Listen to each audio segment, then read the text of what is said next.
Maman Martinique citoyenne et puis tête Lissio Nathalie Joss qui a présenté Lissio et puis programme yo.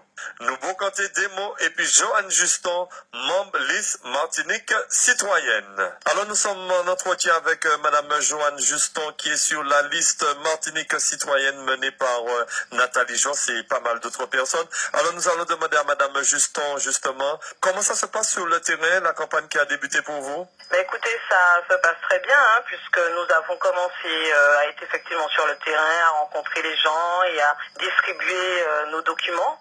Donc on a d'excellents retours, puisque notre position, nos valeurs sont des positions qui sont celles du peuple, tout simplement. Oui, et justement, pourquoi Martinique citoyenne se présente aux élections? Mais d'abord, je vais chercher à rectifier quelque chose qui est important pour nous. Martinique citoyenne est présentée comme un parti politique. Or, nous ne sommes absolument pas un parti politique.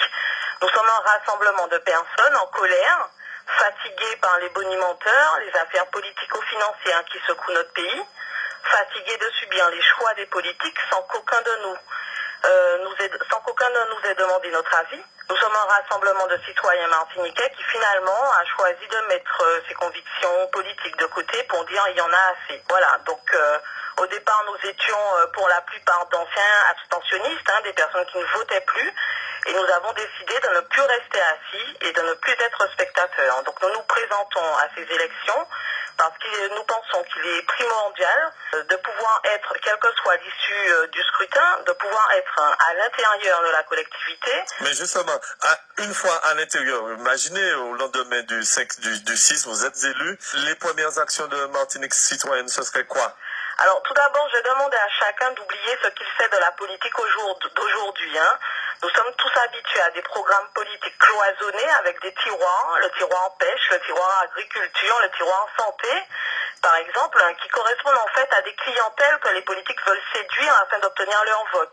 À Martinique citoyenne, nous pensons qu'il faut revoir cette façon d'envisager la politique et de façon plus générale la société. Parce que, par exemple, comment pouvons-nous parler de personnes âgées sans parler de logement, de santé ou de transport, par exemple? Alors justement, vous aurez l'occasion de développer tout ce programme et présenter tous ceux qui seront sur la liste. Alors le rendez-vous, c'est quand, quelle heure et où? Alors le rendez-vous, c'est demain, dimanche, au domaine de Tivoli, à partir de 11h, pour la presse et toutes les personnes qui souhaitent savoir ce que nous avons choisi de mettre en œuvre. Je répète que nous avons effectivement un programme d'action qui consiste dans un premier temps à assurer, parce que pour l'instant personne n'en parle, mais c'est quand même un sujet important, la continuité du service public.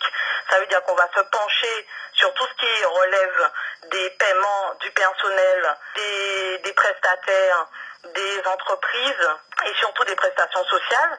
Nous allons également lancer des grands chantiers, puisque nous envisageons un chantier qui est celui de l'éducation, un autre chantier qui est celui de l'innovation, parce que nous sommes persuadés qu'en ayant justement tous ces principes en tête, en ayant cette éthique, nous sommes en mesure d'actionner, d'influer de façon durable et efficace pour trouver des réponses à des questions prioritaires comme la santé, l'emploi, des choses qui sont pour le grand public, pour les Martiniquais, des dossiers cruciaux. Alors nous vous donnons rendez-vous demain au domaine de Tivoli afin de connaître notre liste et notre programme d'action à partir de 11h. Radio Lévé de Bout Martinique, c'est le radio qui cante et puis pep Martinique. Femme, c'est